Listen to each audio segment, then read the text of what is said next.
Muy buenos días, público televidentes y amigos. Me presento, mi nombre es Sebastián Valera, soy estudiante de comunicación, me encuentro aquí junto con mis compañeras y es un gusto y un placer poder entrevistar a la ex gloria de Barcelona, como lo es José Eduardo Gavito Peñafiel, mejor conocido como Pepín Gavito. Un gusto, Pepín. Bueno, muy buenos días. La verdad que es un gusto compartir con ustedes, ya que se están preparando en lo que es la comunicación y espero que les vaya bien. Listo y preparado para lo que ustedes quieran saber de lo que hice en el fútbol ecuatoriano y lo que estoy haciendo hoy en día. Un gusto, Pepín. Antes de entrar un poco en materia, quisiera saber cómo te encuentras en estos momentos, cómo te sientes. Bueno, hoy en día, gracias a Dios, de lo que he aprendido y de lo que pasé en el fútbol ecuatoriano por muchos años y de haberme preparado como director técnico, lo estoy empleando y lo estoy empleando bien. Y en el momento de transferir mis conocimientos, mis dirigidos y en comentarios de fútbol, para no errar, hacerlo bien, yo creo que uno ha venido evolucionando y estoy haciendo lo que me gusta. Y yo digo que una profesión uno la debe de acoger con mucha responsabilidad, profesionalismo y amor hacia una profesión. Yo creo que si tú no vienes todos los días a tu trabajo con las ganas y el amor que le debes poner a tu trabajo, yo creo que en vano uno debería seguir trabajando, mejor se debería quedar en la casa. Ok, baby. Conociendo un poco tu pasado por el fútbol, sé que estuviste en equipos como el Barcelona, el Delfín, el Nacional, también tuviste un paso por Chile, como fue en el Everton de Viña del Mar. Quisiera saber cuál fue la persona en tu infancia que te introdujo en el mundo del fútbol.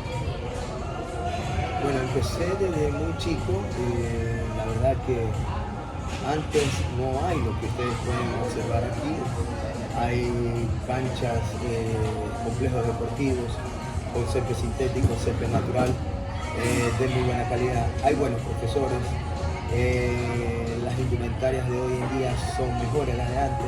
Yo me acuerdo que yo antes jugaba en cemento, en arcos de piedra, y para distinguirnos con otros jugadores dentro del campo de juego, para no equivocarnos, nos teníamos que sacar nuestra camiseta. Entonces hoy en día hay muchos detalles y a medida que va evolucionando el deporte, no el fútbol, el deporte, se va implementando cosas buenas, la tecnología ya ha invadido el deporte, que me parece algo muy bueno y estupendo, hay que saberlo emplear nada más. Y yo no tuve ese decoro de decir yo estuve en esta escuela de fútbol, yo tuve los mejores zapatos de fútbol, hoy en día hay unos zapatos multicolores hermosos, los mejores profesores como te conté en un momento.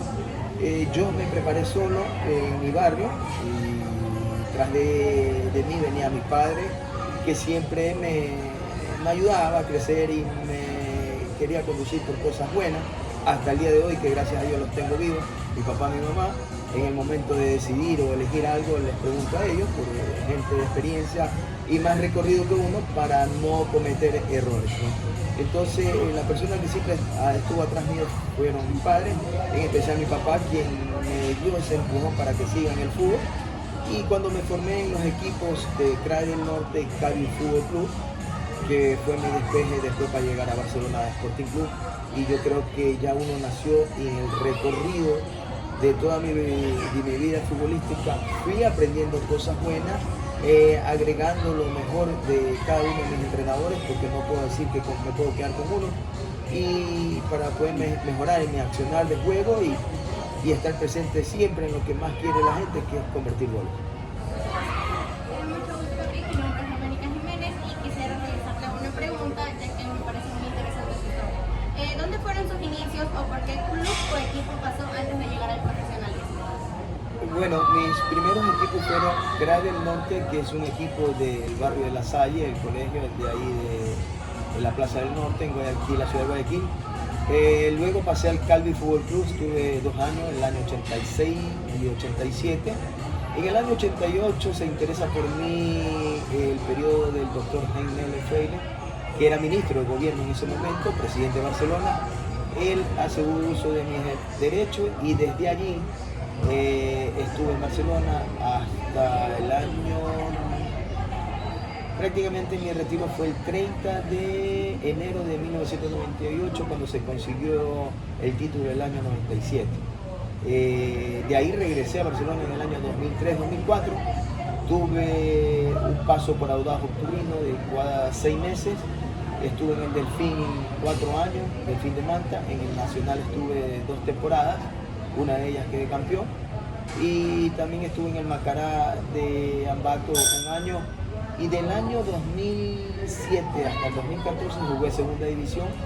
De ahí ya me jugué más profesional. Y ahora lo hago por diversión y por exhibición.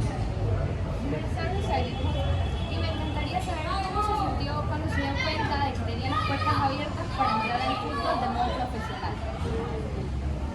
Bueno, a lo mejor me di cuenta y lo aproveché. Que yo diría que el que tiene condiciones y cualidades en el fútbol debe de aprovechar. Debe de decidirse y ser más, yo diría que práctico, ¿no? Aprovechar las oportunidades que se te presentan y no desaprovecharlas. ¿Por qué? Porque si tú la aprovechas, esto es una sola vez. Y a mí me tocó una camada de jugadores muy duros. Habían jugadores referentes, ídolos de Barcelona. Y yo fui con la ilusión de jugar algún día, pero empezar de menos.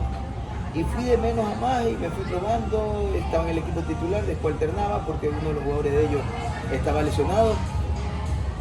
Y la constancia me llevó a ganarme hasta un puesto. Claro que no era un titular indiscutido como fue ya el año 1991, pero el año 88-89 alternaba y aproveché los minutos, los partidos que me daban de espacio para mí, lo aprovechaba al máximo, ¿no? Entonces cuando ya volví en el año 1991 ya me consolidé como titular en Barcelona hasta el día que me retiré. Mi nombre es bueno, como mencionamos anteriormente, acerca de tu pasado por el exterior en el Everton de Viña del Mar. ¿Qué tal fue esa experiencia cuando saliste a jugar al exterior? ¿Fue fácil la adaptación o te costó? Te cuento que decidí salir de Barcelona por cuestiones propias. No es que tuve un inconveniente con Rubén Darín Insúa, mi salida se da porque yo quise salir porque él me acotó de que si yo seguía jugando como en la selección del Ecuador, iba a estar en el banco. Entonces yo pedí salir porque él me manifestó eso. Ojo, yo no me peleé con él. Son sus criterios, yo los respetaba. Nunca lo insulté, ni él me insultó, ni nos fuimos a las manos. De lo contrario, soy un agradecido de él y aparte jugamos juntos. Salí por propia voluntad y mi salida fue ahí al Everton de Chile. Estuve por el espacio de 5 meses. Lo único bueno ahí fue que conseguimos el título del torneo de Viña, que es a comienzo de año. Estás entrenando pretemporada y estás interviniendo en ese torneo internacional. Y me tocó marcar el gol que nos dio el título en ese espacio de 5 meses que estuve en Viña y me encantó. Yo creo que a lo mejor yo hubiese ido a jugar a Chile a un equipo de primera división. Me tocó de jugar a un equipo de segunda división. Segunda división es un equipo donde hay más friccionamiento, la gente corre más. Y los equipos de primera división juegan más al toque, sí, son más tácticos. Y entonces muchos jugadores me decían que tenía que haber ido a jugar a la capital donde estaban los equipos grandes, porque yo ya iba de selección del Ecuador, de Barcelona, etcétera. Entonces tenía un buen recorrido, pero no me arrepiento, de lo contrario, soy un agradecido de las personas que me llevaron allá y estuve por espacio de tiempo. Eso fue lo mejor de mí en Everton. Yo creo que a lo mejor hubiese ido a otro equipo en Chile, pero a primera división.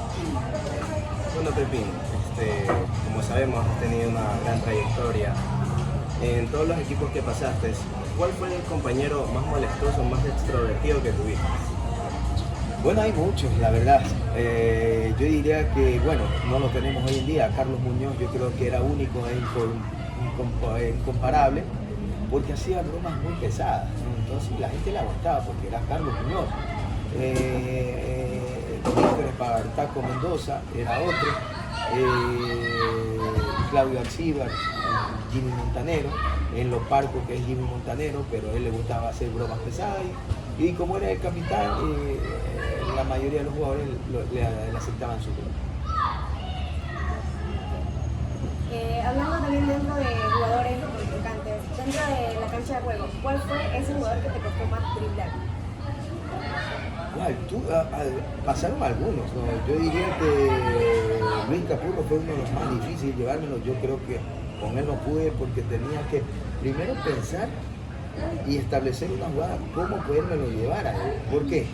Porque era un jugador rápido, era un jugador corpulento, que tenía un buen timing, tenía un buen juego aéreo. Y entonces yo digo que para mí fue uno, y es uno de los mejores defensas que ha tenido el fútbol ecuatoriano. Él, Iván Hurtado lo mismo. Yo digo que esos fueron los jugadores más difíciles que me costó de llevar. Otra curiosidad dentro del campo mismo del fútbol, ¿cuál ha sido el mejor gol que usted considera que ha metido y en qué equipo ha sido? Bueno, me quedo con, yo digo que un gol y una jugada. En el año 91, cuando tuve la oportunidad con un grupo de compañeros de hacer el gol del campeonato y que nos da el triunfo y también que nos permitió dar por primera vez una vuelta olímpica desde su construcción en el Estadio Monumental. Yo digo que ese gol que le marqué a Valdés para mí me marcó muchísimo porque estábamos en inferioridad numérica porque nos impulsaba Montanero, a Wilson Macías, y yo creo que eso lo hizo más relevante el título de ese año y gracias a Dios me tocó la dicha de marcar ese hermoso gol. Y el otro es la jugada frente al Deportivo Quito en ese año mismo, que me llevé a jugador que me salía, me lo comencé a eludir desde donde agarré el balón desde mi propio campo, que me lo da Jimmy Montanero, y comencé a llevármelo uno por uno hasta llegar al arco rival y cedí el pase a Carlos Muñoz, que él convirtió el gol. Eso fue en la capital de la República. Me encantaría saber cómo sentiste esa experiencia de ser técnico interino de uno de los equipos más importantes del país como es Barcelona. Bueno, yo creo que como referente de Barcelona, yo creo que a lo mejor todos se pueden hacer una ilusión de dirigir algún día la institución donde tú dejaste gratos recuerdos, campeonatos y te hicieron ídolo. Yo digo que para mí eso fue muy grato.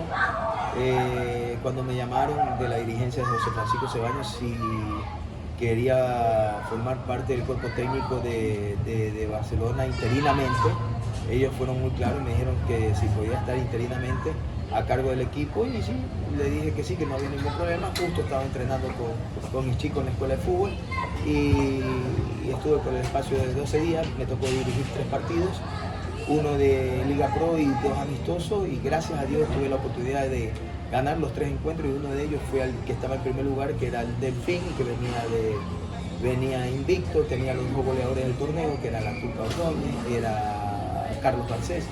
Entonces me tocó trabajar duro esa semana de entrenamiento para poder contrarrestar las virtudes de esa institución y de las ideas de su técnico. Sabiendo que Barcelona es el equipo de tu vida, ¿cómo viviste esa victoria de Barcelona en Barcelona? Bueno, yo digo que fue algo impresionante que se lo estaba buscando por mucho tiempo.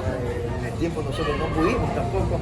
Y yo creo que, imagínense que los jugadores y uno estar acá afuera, yo creo que fue algo indescriptible, aparte de ser campeón. Yo diría que fue muy relevante lo que hizo Barcelona en ese año. Primero ganar y después darle una vuelta olímpica al rival que se pelea muchísimo aquí en nuestro país. Pero yo creo que el rey de Pergaminos es Liga Deportiva Universitaria de Quito. Pero el equipo ídolo del país y que tiene más reacción, que es más conocido, es Barcelona Sporting Club. Otra curiosidad, ¿alguna cábala que tú tenías antes de un partido? Yo digo que todos tenemos cábala, la verdad, pero a mí siempre me gustaba entrar con el pie izquierdo, me persinaba. Previo a los partidos siempre me gustaba orar, dedicarle un espacio a Dios para que me vaya bien el partido, para que ninguno de los deportistas salga lesionado. igual el otro equipo pide para ganar también, pero es algo que tú tienes que trabajarlo. Pero siempre era de los que me gustaba darle un espacio a Dios para que me vaya bien, salir ileso de un encuentro, que es lo que siempre pedía, hasta el año 2003 que tuve la desgracia de tener una luxación y fractura de mi tobillo izquierdo, pero estuve en manos de Dios y a los 4 meses volví a jugar. Por ejemplo, ¿cuál ha sido el momento que usted considera que ha sido feliz dentro de su carrera? Bueno, en la carrera deportiva, ojo, yo no mezclo, no digo fútbol porque yo quiero encajarlo del deporte, porque solamente después nos dicen, no, solo de fútbol y fútbol. No, yo digo, en el deporte yo creo que uno tiene que ser consciente de lo que hace y tener sentado a hacer. Y yo creo que yo fui uno de esos y yo creo que todos debemos apuntar a lo mismo, porque si no, ya hace que usted se proyecte bien y después se descubre. Entonces yo creo que no hay una concordancia en hacer unas cosas y después decir, mira, fue escalando y después no pasó nada. Ya ha pasado mucho. Por eso vuelvo a ser reiterativo, hay que tener constancia. Y no solamente en el fútbol, sino en todo deporte. ¿Cuál fue el motivo de su retiro? Bueno, me retiré en el año 2006 cuando jugaba en Macará de Ambato. Ese fue mi último equipo profesional del fútbol Serie A. Ya no jugué más Serie A. Me dio mucha pena, tristeza, porque también mi mamá me llamó la atención, porque después ya empiezan a pagar bien. ¿Ya? Entonces me dijo, ¿por qué te retiraste? Ya me dolía mucho el tobillo, le digo, tenía que darle un poco de descanso y de rehabilitación. Entonces por eso me retiré, ¿no? Y ya después me fui a tratando el tobillo para estar bien, pero creo que me retiré en el momento menos indicado, porque desde ahí ya empiezan a evolucionar, a pagar mejor en el fútbol ecuatoriano. Pepi, sabiendo que prácticamente tu carrera futbolística fue un delantero prodigio hasta la fecha, ¿te sientes satisfecho de todo lo que has logrado? Bueno, yo creo que me faltó algo, ¿no? Llegar a un mundial, que yo no lo tuve. Tampoco estuve en una final de edición de Copa Libertadores, solamente semifinales. Y yo creo que es lo que me faltó, pero contento con lo que realicé. Fui elegido mejor jugador del Ecuador, fui elegido mejor deportista del Ecuador. Entonces yo creo que con lo que conseguí, yo creo que puedo decir sí he cumplido, pero me faltaron esos detalles y yo creo que a lo mejor hubiese sido y dicho algo fue perfecto en mi carrera de fútbol.